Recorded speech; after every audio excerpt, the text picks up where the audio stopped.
तो ये अपील्स का चैप्टर जो है पेज नंबर 369 से जो स्टार्ट हो रहा है, इसमें हमने पढ़ना क्या है। अब तक हमने इनकम टैक्स अथॉरिटीज़, उनके पावर्स एंड फंक्शंस को डिस्कस किया। ये जो इनकम टैक्स अथॉरिटीज़ हैं, इनके जो पावर्स एंड फंक्शंस हैं, जाहिर सी बात है जब कमिश्नर इनलैंड रेवेन्यू कोई फैसला करेगा, कोई एक्शन लेगा, तो टैक्स पेयर के खिलाफ वो एक्शन होगा, टैक्स पेयर के से रिलेटेड वो एक्शन होगा, वो पावर और वो फंक्शन परफॉर्म किया जाएगा। तो अगर tax payer commissioner inland revenue के फैसले से एग्री नहीं करता, उसको कमिश्नर इनलैंड रेवेन्यू के फैसले से कोई एतराज़ होता है, तो कानून उसको ये इजाज़त देता है कि वो कमिश्नर इनलैंड रेवेन्यू के फैसले के ख़िलाफ़ अपील कर सकता है, शिकायत कर सकता है, रिव्यू की एप्लीकेशन दे सकता है, नज़रसानी की एप्लीकेशन दे सकता है। तो सबसे पहला फैसला कमिश्नर इनलैंड रेवेन्यू करता है। सबसे ज़्यादा जो कंसर्न्ड अथॉरिटी है ना, वो कमिश्नर इनलैंड रेवेन्यू की है। बात जरा फॉलो कीजिएगा, ये हिरार्की समझिएगा कि सबसे पहले फैसला करता है जी कमिश्नर इनलैंड रेवेन्यू। और फैसला किससे रिलेटेड होता है? टैक्स पेयर से रिलेटेड। वो इंडिविजुअल टैक्स पेयर भी हो सकता है, वो कोई पार्टनरशिप बिजनेस हो सकता है, वो कोई कंपनी हो सकती है। अगर tax payer commissioner inland revenue के फैसले से मुत्तफिक ना हो, एग्री ना करे, उसको कोई एतराज़ हो, तो कानून उसको ये इख्तियार देता है कि टैक्स पेयर अपील कर सकता है। किसको अपील कर सकता है?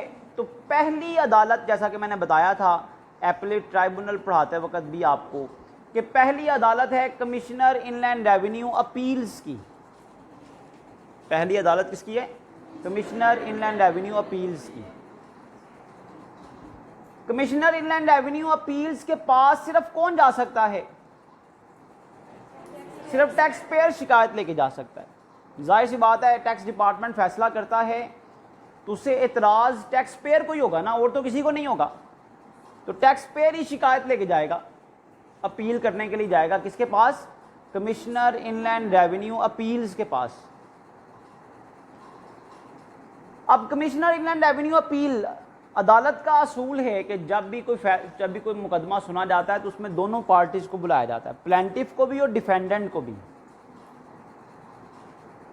मुकदमा करने वाले को भी और डिफेंडेंट को भी, जिस पे इल्ज़ाम लगाया जाता है उसको भी बुलाया जाता है। अब कमिश्नर इनलैंड रेवेन्यू अपील जो है वो कमिश्नर को भी बुला लेता है और टैक्स पेयर को भी बुला लेता है। अब केस सुना जाता है। अब जब कमिश्नर इनलैंड रेवेन्यू अपील फैसला करेगा, अगर उसके फैसले से एग्री ना हुआ, कौन?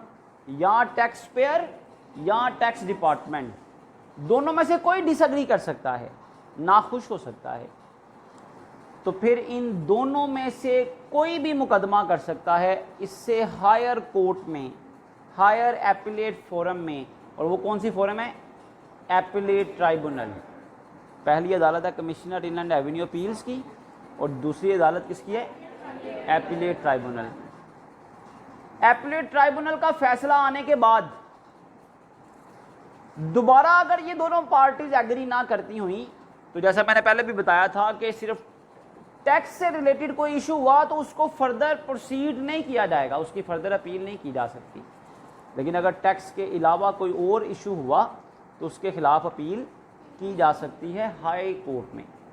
हाई कोर्ट उससे हायर कोर्ट है, एपीलेट ट्राइब्यूनल के बाद उसका हायर फोरम है।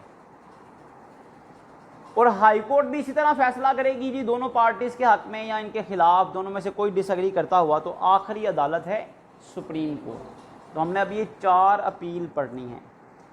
इन अपील्स में पढ़ना क्या है, मैंने आपको जो अभी देख भी रहे हैं आप लोग, आपको जो मैंने अभी इमेजेस सेंड किए हैं, हर अपील के हवाले से हमने 5-5 पॉइंट पढ़ने हैं।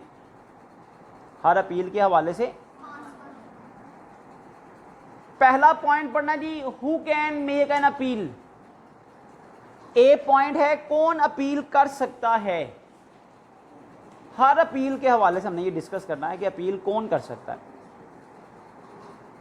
मेरी बात ज़रा समझें बेटा ध्यान से, अभी याद करने की कोशिश करके सबसे पहला पॉइंट हमने हर अपील के हवाले से पढ़ना कि अपील कर कौन सकता है। दूसरा पॉइंट हर अपील के हवाले से पढ़ना है कि अपील कितने दिन में की जा सकती है।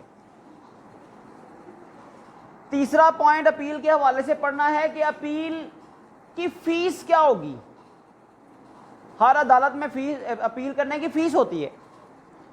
फोर्थ पॉइंट पढ़ना है कि अपील करने का प्रोसीजर क्या होगा। और फिफ्थ और लास्ट पॉइंट हमने पढ़ना है कि अपील का डिसीजन किस किस्म का आएगा। ए, बी, सी, डी और ई, हर अपील में ये 5-5 पॉइंट हैं, सिवाय सुप्रीम कोर्ट के। सुप्रीम कोर्ट में ये पांचों पॉइंट की डिटेल हमें नहीं बताई हुई, तो हम खुद से भी नहीं लिख सकते, क्योंकि ये लॉ है, तो लॉ में हम अपने पास से कुछ नहीं लिख सकते। हर अपील के हवाले से कितने पॉइंट याद रखने? 5 पॉइंट। पहला कौन सा? Who can make an appeal, appeal कौन कर सकता है। दूसरा पॉइंट, अपील कितने दिन में की जा सकती है। तीसरा पॉइंट, अपील करने की फीस क्या होगी। चौथा पॉइंट, अपील करने का प्रोसीजर क्या होगा, रिक्वायरमेंट क्या होगी। और पांचवा पॉइंट, अपील का डिसीजन, फैसला किस किस्म का आ सकता है। तो डिसीजन आफ्टर एन अपील। तो ये 5-5 पॉइंट आपने हर किसी में याद करने हैं। मैंने जो भी आपको मार्क करवाया, ये 5-5 पॉइंट पर ए, बी, सी, डी और ई मार्क किया हुआ है, ताकि आपको पता चल जाए जी। तो पहला पॉइंट ए पॉइंट है, जिसमें लिखा होगा जी किसने अपील करनी है, अपील करने का इख्तियार किसके पास है। ये भी बात सुनने जरा ध्यान से। बुक का पेज नंबर 369 भी देख लें। पेज नंबर 369 पर ना एक नंबरिंग के साथ कुछ पॉइंट्स लिखे हुए हैं। पेज नंबर 369 पर नंबरिंग के साथ कुछ पॉइंट्स लिखे हुए हैं। बेटा इसका मतलब ये है कि पेज नंबर 369 पे 1, 2, 3, 4 एंड सो ऑन नंबर दिया हुआ है। इसमें क्या लिखा हुआ है? इसमें ये लिखा हुआ है कि हर ऑर्डर के खिलाफ अपील नहीं हो सकती।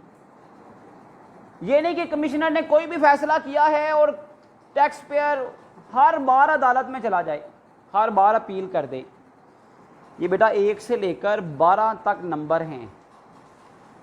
ये 12 तक नंबर कानून बताता है भाई कि इन फैसलों के खिलाफ अपील हो सकती है। अगर फैसले इन 12 से रिलेटेड है ना, तो फिर उसके खिलाफ अपील हो सकती है। अगर फैसला इन 12 के अलावा कोई और है ना, तो वो अपीलेबल ही नहीं है, उसके खिलाफ अपील हो ही नहीं सकती। इन 12 को कानून खुद बताता है कि ये 12 पॉइंट हैं अपीलेबल ऑर्डर्स। क्या हैं? Appealable orders. मतलब ऐसे ऑर्डर्स हैं जिनके खिलाफ अपील की जा सकती है। ऐसे ऑर्डर्स हैं जिनके खिलाफ अपील, तो ऐसे ऑर्डर्स को क्या कहा जाता है? अपीलेबल ऑर्डर्स, अपील के काबिल ऑर्डर्स। हर ऑर्डर के खिलाफ अपील नहीं हो सकती। तो ये लिखा हुआ जी। अब पहले तो उस पर आ जाए जी, अपील पर। Procedure of appeal to commissioner inland revenue appeals. पहला पॉइंट, इसमें ए पार्ट है बेटा। सबसे पहले, an appeal may be filed by the person against the appealable order. Person करेगा, अपीलेबल ऑर्डर के खिलाफ अपील करेगा।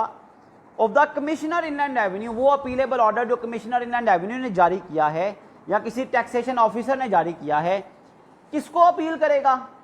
वो पर्सन अपील करेगा कमिश्नर के फैसले के खिलाफ या टैक्सेशन के ऑफिसर के फैसले के खिलाफ। विद किसको अपील करेगा?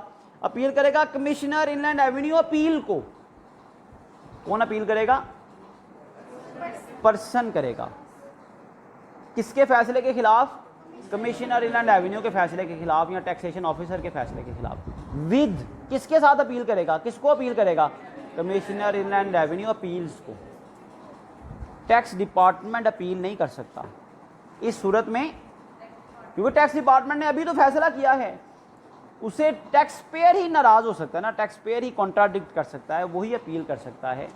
आगे लिखा हुआ है, if the income tax department is not satisfied with the orders of commissioner inland revenue, an appeal cannot be। अगर इनकम टैक्स डिपार्टमेंट खुद ही सेटिस्फाइड नहीं है तो इनकम टैक्स डिपार्टमेंट अपील नहीं कर सकता। पहला अपील करने का इख्तियार किसको है? सिर्फ टैक्स पेयर को। हाँ, अब कमिश्नर इनलैंड रेवेन्यू अपील की अदालत लगेगी ना, तो उसमें दोनों पार्टीज आएंगी, टैक्स पेयर भी, टैक्स डिपार्टमेंट भी। हाँ, अब जिस फैसले से दोनों में से कोई भी डिसएग्री करता हुआ ना, तो दोनों में से कोई भी कहाँ जा सकता है? एपीलेट ट्राइब्यूनल में, एपीलेट ट्राइब्यूनल में। इसके बाद फिर दोनों में से कोई डिसएग्री किया तो हाई कोर्ट में, फिर दोनों में से कोई डिसएग्री किया तो वो सुप्रीम कोर्ट में। तो ये पहला पॉइंट हो गया कि अपील कौन कर सकता है? पर्सन करेगा, टैक्स पेयर करेगा, अगर वो कमिश्नर के या टैक्सेशन के ऑफिसर के फैसले से डिसएग्री करता हुआ। Second point, time period of appeal. Appeal का टाइम होता है भाई कि फैसला आ चुका है, फैसले के इतने दिन के अंदर अंदर आप अपील कर सकते हैं। तो याद करने का बड़ा आसान तरीका है। पहली अपील है कमिश्नर इनलैंड एवेन्यू अपील्स को, इसको अपील आपने करनी है 30 दिन के अंदर अंदर फैसला आने के। दूसरी अपील है appeal to the appellate tribunal, वो है 60 दिन का टाइम। तीसरी अपील है हाई कोर्ट को, वो टाइम है 90 डेज का। सुप्रीम कोर्ट के बारे में टाइम मेंशन नहीं है ना, तो हम खुद से अज्यूम नहीं कर सकते, खुद से नहीं कह सकते 120 डेज 150 डेज या जब मर्जी करें। जब नहीं बताया हुआ तो हमने साइलेंट रहना है। कानून पढ़ने का तरीका ये है, कोई ऑर्डिनेंस पढ़ रहे हों, कोई लॉ पढ़ रहे हों, जो चीज़ साइलेंट है, जिसके बारे में नहीं बताया हुआ, हम खुद से अज्यूम नहीं करते। तो ये नहीं कि आप हम कहें जी 120 डेज होंगे जी, 30 डेज, हर जब आप बढ़ रहे हैं तो 30 डेज होंगे, तो ऐसा नहीं है। ये बात समझ रहे हैं? The appeal must be filed within 30 days of the receipt of the appealable orders. The commissioner inland revenue appeals however can extend this period. Commissioner inland revenue चाहे तो इस पीरियड को बढ़ा सकता है। वैसे रूटीन में 30 दिन का टाइम है कि कमिश्नर के फैसला आने के 30 दिन के अंदर अंदर आपको अपील करना होगी। अब अपील में क्या थर्ड पॉइंट क्या है जी? Fees of appeal. अपील की फीस कितनी होगी जी? Prescribed amount of fee. C point है जी, प्रिस्क्राइब्ड अमाउंट ऑफ फी। आपने अपील करनी है तो उसकी फीस कितनी होगी? In case of appeal against assessment, in case of appeal against assessment the prescribed fee shall be ₹5,000 in case of company and 2,500 in cases other than company। अगर कोई company case कर रही है ना, तो उसको ये अपील के खिलाफ जो फैसला, जो फीस देनी है, अपील करने की जो फीस देनी है, वो 5,000 रुपया, और कंपनी के अलावा कोई और हुआ ना तो उसे कितनी फीस देनी है? और ये भी याद रखा जाए, ये फीस है किसकी? अगर आपने अपील करनी है किसी असेसमेंट के खिलाफ, टैक्स कैलकुलेशन के खिलाफ, टैक्स की कैलकुलेशन के खिलाफ अपील करनी है ना, तो उसकी फ़ीस 5,000 रुपया कंपनी के लिए है और 2,500 अदर्स के लिए है। और इसी फीस के बारे में लिखा हुआ है, अगर आपकी अपील असेसमेंट के अलावा किसी और इशू से रिलेटेड हुई, असेसमेंट के अलावा किसी और इशू से रिलेटेड आपकी अपील है, if the appeal is regarding another issue, appeal जो है वो किसी और इशू से रिलेटेड हुई, then fee for is 5,000 rupee in case of companies. तो कंपनी के लिए फिर भी फीस 5,000 रुपया रहेगी, जबकि दूसरों के लिए, सोल ट्रेडर के लिए, पार्टनरशिप के लिए, इंडिविजुअल सैलरीड पर्सन के लिए, इन केस ऑफ कंपनी फिर भी 5,000 है, and 1,000 rupee in case of others shall be paid, और बाकियों की सूरत में 1,000 रुपया फीस है। अगर आपका केस जो है वो असेसमेंट से रिलेटेड हुआ तो फीस होगी कंपनी के लिए 5,000 और बाकियों के लिए 2,500, 2,500। और अगर आपकी अपील असेसमेंट के अलावा किसी और टॉपिक से, किसी और इशू से रिलेटेड है, तो अपील कंपनी के लिए फ़ी फिर भी 5,000 होगी, लेकिन अदर्स के लिए 1,000 हो जाएगी।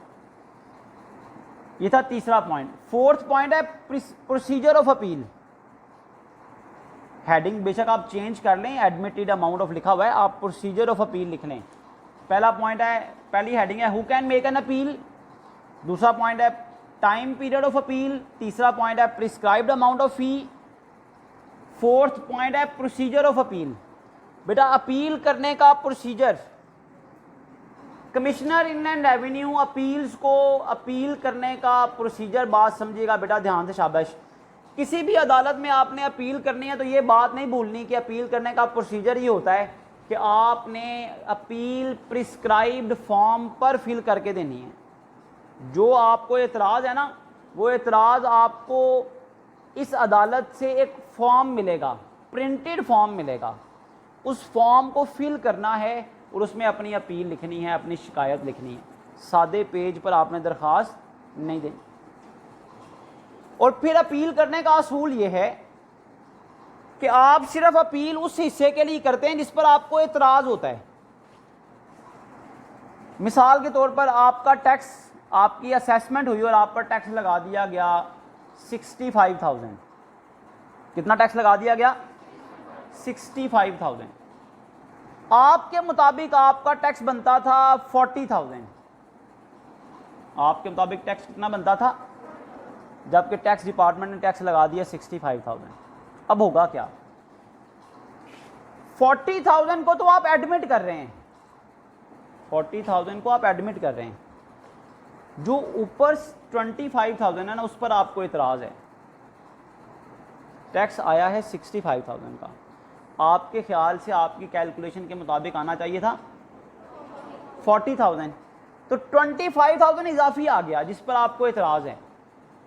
अब आप क्या करेंगे? पहले 40,000 टैक्स जमा करवाएंगे, जो ऊपर वाला 25,000 है ना जिस पे आपको इतराज़ है, उसके खिलाफ आप मुकदमा करेंगे एपीलेट ट्राइब्यूनल में कि भाई मुझ पर 25,000 इजाफी टैक्स लग गया है। वो केस आपके हक में आएगा या खिलाफ आएगा, उसका फैसला उस पर डिपेंड करता है। जिसको आप एडमिट करते हैं ना, वो जमा करवाएंगे तो आप अपील कर सकते हैं। जिसको एडमिट करते हैं कि ये ठीक है, ये वाली चीज़ ठीक है।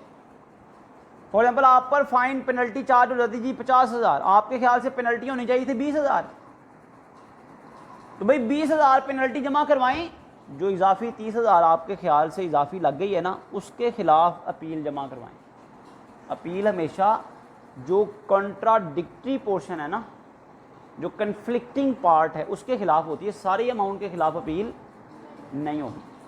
तो यहाँ लिखा हुआ है before making an appeal the person must pay the amount of tax liability admitted by him in the return of. Appeal करने से पहले आपको वो टैक्स लायबिलिटी अदा करनी है जिसको आपने एडमिट किया हुआ है, जिस पर आप एग्रीड हैं कि भाई इतना टैक्स तो मेरा बनता था।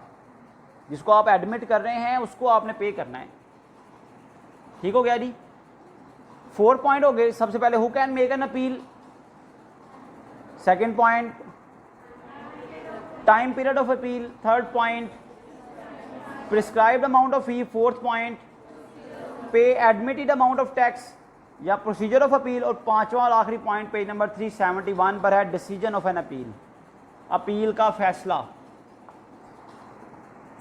पांचवा पॉइंट है, मैंने उसके साथ ई लिखा हुआ है, पांचवा और आखिरी पॉइंट है इसका फैसला। देखेंगे ये बताने का मकसद सिर्फ ये है, अपील का फैसला पढ़ने का मकसद सिर्फ ये है, आपको ये आइडिया हो जाए कि ये नहीं कि आपने अपील की है तो अपील का फैसला आपके हक में ही आएगा, आपको ही फ़ायदा होगा। भैया आप मुमकिन है आप टैक्स कम करवाने जाएं, जब अदालत रिव्यू करे तो हो सकता है टैक्स बढ़ जाए आपका। आप पेनल्टी कम करवाने जाएं, वो पेनल्टी बढ़ा दें, ये भी मुमकिन है।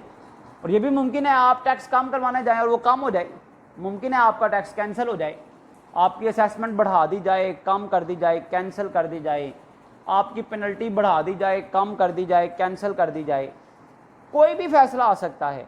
तो यहाँ पर टाइप ऑफ डिसीजन लिखे हुए हैं।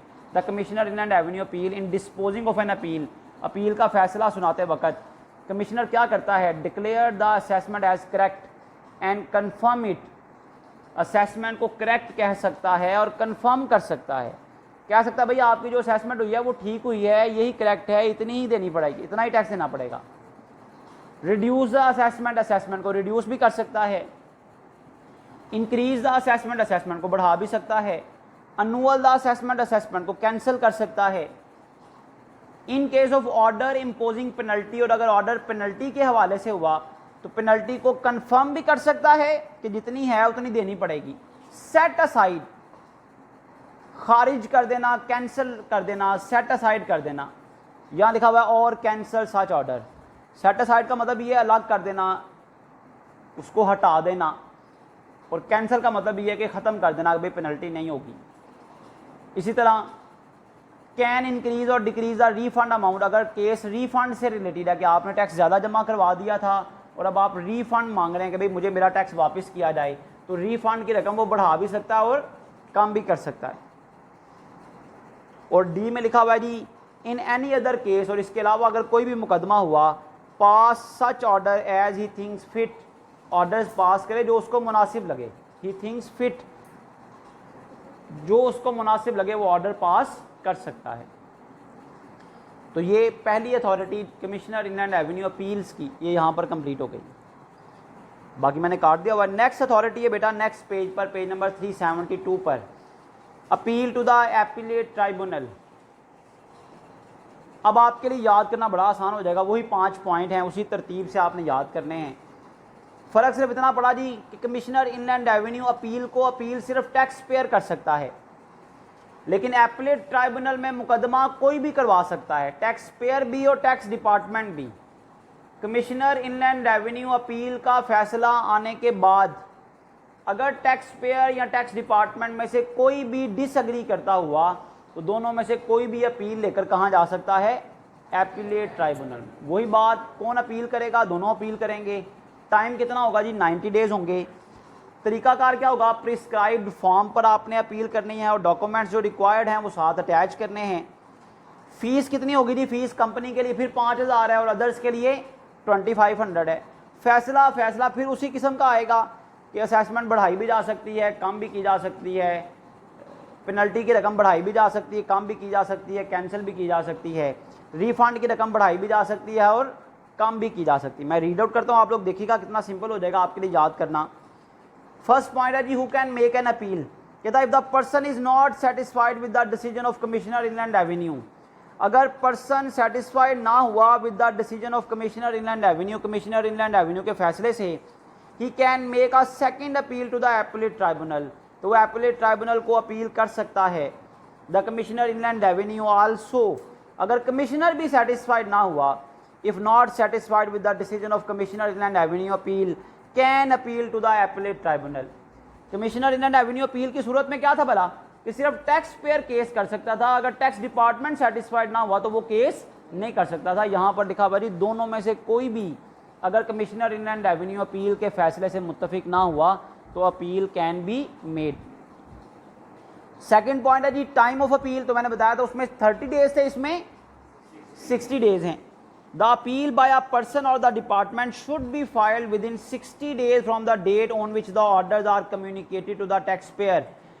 जब फैसला आ जाए और वो फैसला टैक्स पेयर और कमिश्नर तक पहुंच जाए तो ये अपील करने का इख्तियार वहाँ से शुरू होकर 60 दिन तक होगा।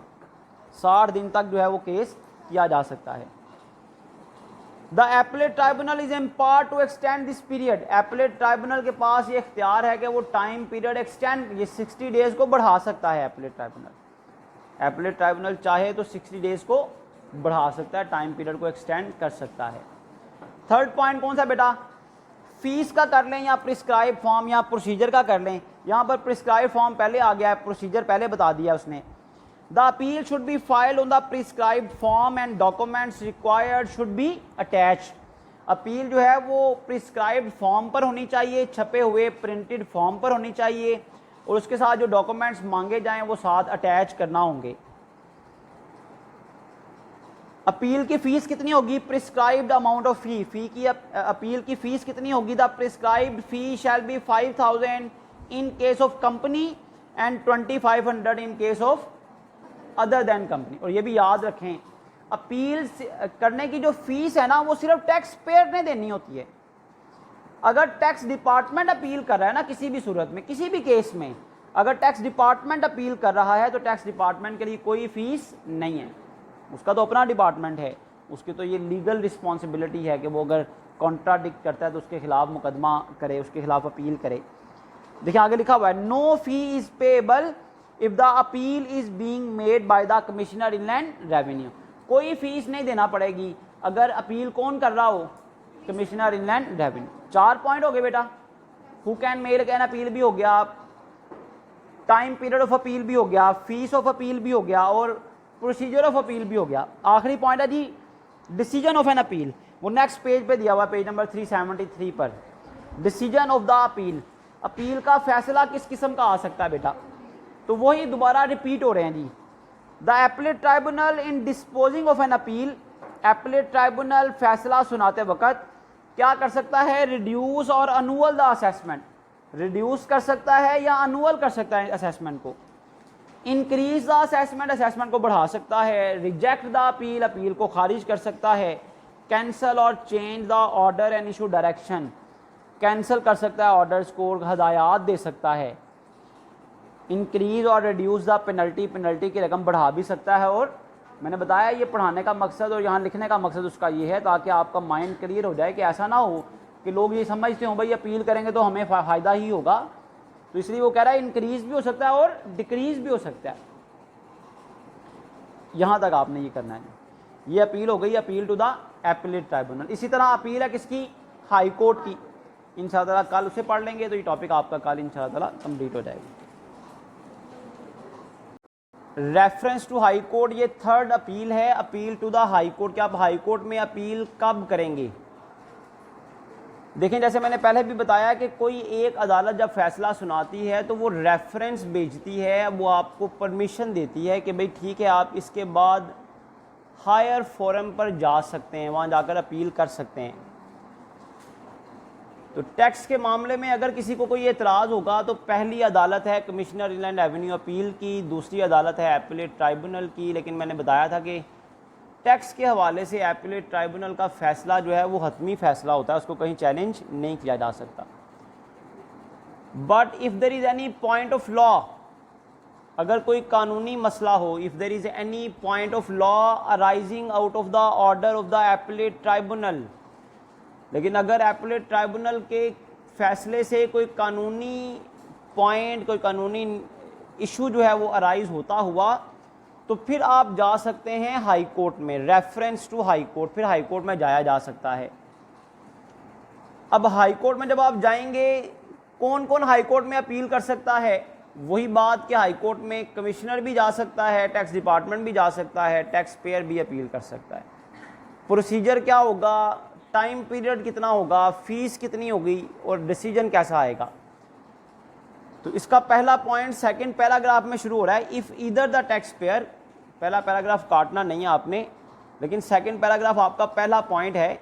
If either the taxpayer or the commissioner inland revenue is not satisfied with the decision of the appellate tribunal, अगर टैक्स पेयर या कमिश्नर में से कोई भी सेटिस्फाइड ना हो with the decision of appellate tribunal, appellate tribunal के फैसले से, he may prefer an application to the high court, तो वो कोशिश करता है, वो ट्राई करता है कि वो एप्लीकेशन दे दे, वो तरजीह देता है कि वो हाई कोर्ट में दरख्वास्त दे दे। अब आ जाए नेक्स्ट पेज पर, पेज नंबर 374 पर। फीस लिखी हुई है जी पहले, या पीरियड पहले आप कर लें। Period of file reference point number 4 है बुक का, हमारा पॉइंट नंबर बी होगा ना, ये सी भी कह सकते हैं, पहले भी कर सकते हैं। पीरियड ऑफ फाइल रेफरेंस, देखें जी, appellate commissioner inland revenue appeal को फीस करने का, जो अपील करने का टाइम था 30 डेज, एपीलेट ट्राइब्यूनल को अपील करने का टाइम था 60 डेज, हाई कोर्ट को अपील करने का टाइम है 90 days. The reference should be filed within 90 days of the communication of the order of the appellate tribunal. Appellate tribunal के फैसला आने के 90 दिन के अंदर अंदर आपने अपील आप कर सकते हैं हाई कोर्ट में जाकर। तो ये सेकंड पॉइंट हो गया जी। थर्ड पॉइंट है जी, फीस कितनी होगी? ये बुक का पॉइंट नंबर 5 है। If the tax payer is filing the reference, अगर टैक्स पेयर रेफरेंस फाइल कर रहा होगा, अपील कर रहा होगा, इट शुड कंपनाई, ये एक सी, ये आ कंपनी लिखा हुआ है ना, इट शुड आ कंपनी, ये कंपनाई वर्ड है, ACCOMPANY, it should accompany a fee of ₹100। तो अगर टैक्स पेयर अपील कर रहा होगा तो उसे 100 रुपये फीस जमा करवानी होगी, जबकि उसके साथ ही लिखा हुआ है if appellate is income tax department, if appellant is income tax department, अगर अपील करने वाला डिपार्टमेंट इनकम टैक्स का खुद का डिपार्टमेंट है, it should know reference fee shall be paid, तो फिर टैक्स डिपार्टमेंट को कोई फीस अदा नहीं करनी पड़ेगी। अपील करने की फीस सिर्फ कौन अदा करेगा? टैक्स पेयर अदा करेगा। तो 3 पॉइंट हो गए बेटा। फर्स्ट पॉइंट हो गया जी, who can make an appeal. Second point हो गया time for filing the appeal, और थर्ड पॉइंट हो गया fees of an appeal. Fourth point है जी प्रोसीजर ऑफ एन अपील। ये बुक का पॉइंट नंबर 2 है। प्रिस्क्राइब्ड फॉर्म, कि जब आपने अपील करनी है तो उसका प्रोसीजर ये होगा कि आपने प्रिस्क्राइब्ड फॉर्म पर आपने अपनी अपील को दर्ज करके जमा करवाना है। The application should be filed on the prescribed form and documents required should be attached. Application जो है वो फाइल करनी है प्रिस्क्राइब्ड फॉर्म पर, और जो डॉक्यूमेंट्स ज़रूरी हैं, रिक्वायर्ड हैं, वो साथ आपने अटैच करने हैं। यही प्रोसीजर लिखते हुए आपने बताना है भाई प्रिस्क्राइब्ड फॉर्म पर होगा। और जब आपने हाई कोर्ट को अपील करनी है ना, तो ये ज़रूरी है कि आपने एप्लीकेशन के साथ स्टेटमेंट अटैच करनी है, जिसमें ये वजाहत करनी है कि भाई हम हाई कोर्ट में अपील इस वजह से लेकर आए हैं। जब आपने हाई कोर्ट में अपील करनी है तो आपने बताना है कि भाई हम हाई कोर्ट में इस वजह से आए हैं, ये पॉइंट ऑफ लॉ था जो एपलेट ट्राइब्यूनल के केस से अराइज हो रहा था, जिसकी वजह से हम हाई कोर्ट में आए हैं। तो बिल्कुल इसके साथ बुक का पॉइंट नंबर 3 है, लेकिन आपने इसे पॉइंट नंबर 4 में अपने प्रोसीजर के पॉइंट में ही साथ लिखना है। The application should be filed only if the statement of case stating any question of law arising out of the order of the appellate tribunal. साथ आपने स्टेटमेंट अटैच करनी है, वजाहत करनी है कि हम हाई कोर्ट में कौन सा पॉइंट ऑफ लॉ लेकर आए हैं, कौन सा पॉइंट ऑफ लॉ है जो अराइज हो रहा था एपलेट ट्राइब्यूनल के फैसले से, जिसकी वजह से हम हाई कोर्ट में आए हैं। तो जब आपने प्रिस्क्राइब फॉर्म पर एप्लीकेशन देनी है तो the application should be filed only in the application should be filed only if the statement of the case stating any question of law arising of the order of the appellate tribunal. तो जो भी वजाहत है उसकी statement बनाकर आपने उसको साथ attach करना है उस प्रिस्क्राइब्ड फॉर्म के। तो ये प्रोसीजर ऑफ अपील हो जाएगा। लास्ट पॉइंट हम करते होते हैं जी, क्या फैसला आएगा, अपील का फैसला किस किस्म का आ सकता है। ये बेटा बुक का पॉइंट नंबर 8 है जो आपने करना है।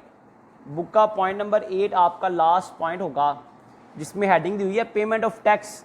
आप इसे हेडिंग दे दें decision of an appeal. If the reference has been filed before the High Court, it will not affect the recovery of tax. कहता अगर आप रेफरेंस फाइल करते हैं ना, अपील करते हैं हाई कोर्ट को, इससे आपके रिकवरी ऑफ टैक्स को कोई फर्क नहीं पड़ेगा। मतलब जो टैक्स डिपार्टमेंट ने आपसे लेना है वो कम या ज़्यादा नहीं होगा, वो आपको पे करना पड़ेगा। बिकॉज हाई कोर्ट में आप टैक्स की अपील लेकर तो नहीं जा सकते, हाई कोर्ट टैक्स को कम या ज़्यादा तो नहीं करेगा। तो इट मीन्स आप बेशक हाई कोर्ट में अपील कर रहे हैं, आपको टैक्स अपना पे करना पड़ेगा। भाई हाई कोर्ट में आप टैक्स कम करवाने तो नहीं जा सकते ना, हाई कोर्ट में टैक्स कम करवाने तो नहीं जा सकते। इसलिए वो कह रहे हैं बेशक आपने हाई कोर्ट में अपील की हो, इससे आपकी टैक्स रिकवरी पर कोई फर्क नहीं पड़ता। जितना टैक्स एपलेट ट्राइब्यूनल ने फाइनल फैसला कर दिया है उतना टैक्स आपको देना ही पड़ेगा। लेकिन which will be payable in accordance with the assessment made and modified by the order of the appellate tribunal। जो फैसला appellate tribunal ने किया है उसके मुताबिक आपको वो टैक्स देना पड़ेगा। लेकिन however if the recovery of tax has been stayed, high court सिर्फ क्या कर सकता है, उसको लिंगर ऑन कर सकता है, स्टे दे सकता है कि भाई अभी ना जमा करवाएं, अभी फैसला होने दे फिर स्टे जमा करवाइएगा। स्टेट का मतलब टाइम पीरियड मिल जाए, भाई इतना टाइम अभी आप इसको रहने दें, अभी टैक्स जमा ना करवाएं, टैक्स ना मांगें। If the recovery of tax has been stayed by the High Court by an order, such a recovery will not be made। सिर्फ उस सूरत में फौरन रिकवरी नहीं मांगी जाती, अदरवाइज हाई कोर्ट में अपील करने का मतलब ये नहीं होता कि आपने टैक्स पे नहीं करना, आपकी रिकवरी ऑफ टैक्स डिले हो जाएगी। जब तक हाई कोर्ट स्टे ना दे तब तक टैक्स आपका ना कम होगा, ना आप उसको रिकवरी को रोक सकते हैं, आपको पे करना पड़ेगा। देखिए एंड पे जो पॉइंट आपने लिखना है वो लिखा हुआ है, high court enjoys full discretion regarding the cost of appeal. High court के पास मुकम्मल इख्तियार है अपील की कॉस्ट के हवाले से। तो ये आपके पास appeal to the high court का पॉइंट आ गया। लास्ट पॉइंट है जी appeal to the supreme court, page number 375 पर appeal to the supreme court. तो सबसे पहला पॉइंट हम लिखते होते हैं जी कौन अपील करेगा। तो जिस तरह हाई कोर्ट में दोनों पार्टीज जा सकती हैं, सुप्रीम कोर्ट में भी दोनों पार्टीज में से कोई भी अपील कर सकता है। Section 134 of the income tax ordinance 2001 provided right of appeal to the supreme court both for the taxpayer and the department. Taxpayer भी अपील कर सकता है, टैक्स डिपार्टमेंट भी अपील कर सकता है to the supreme court, supreme court को both for the taxpayer and the department against any judgment of high court.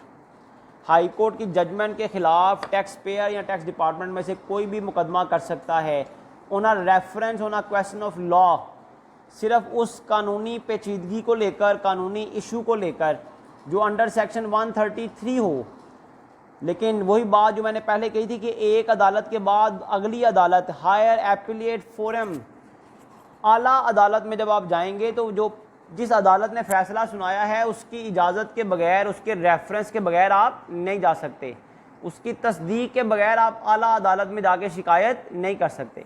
अगर हाई कोर्ट अपने फैसले के साथ लिखे कि भाई अगर आपको एतराज़ हो आप सुप्रीम कोर्ट में जो है वो अपील कर सकते हैं, तो सिर्फ उस सूरत में आप सुप्रीम कोर्ट में जा सकते हैं।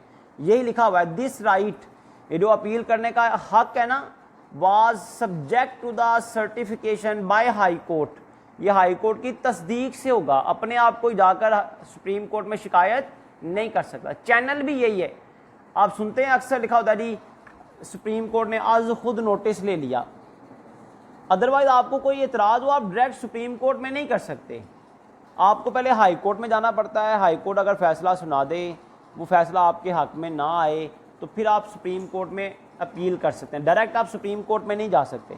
इसके बाद सुप्रीम कोर्ट में जाने में टाइम लगता है, एक चैनल है जिसके ज़रिए आप सुप्रीम कोर्ट में जाकर अपनी अपील करेंगे। लेकिन अगर आज खुद नोटिस ले लेना सुप्रीम कोर्ट का चीफ जस्टिस जो है, तो फिर वो केस जो है वो डायरेक्टली कहाँ सुना जाता है, सुप्रीम कोर्ट में सुना जाता है। मतलब जल्दी सुनवाई हो जाती है, जल्दी मुकदमा जो है वो चल जाता है, जल्दी फैसला आ जाता है। तो ऐसे इंपॉर्टेंट इश्यूज होते हैं जो पब्लिक इंटरेस्ट में होते हैं, उनका फिर सुप्रीम कोर्ट के पास इख्तियार है कि डायरेक्ट उनका नोटिस लेकर उनकी डायरेक्ट हियरिंग ही सुप्रीम कोर्ट में हो। This right was subject to the certification by high court that the case is fit one for appeal to the supreme court. High court अगर मुनासिब समझे कि भाई ये अपील ये केस इस काबिल है कि इसे सुना जाए सुप्रीम कोर्ट में, तो फिर हाई कोर्ट सर्टिफिकेशन देता है कि ठीक है जी आप इस केस को सुप्रीम कोर्ट में ले जा सकते हैं।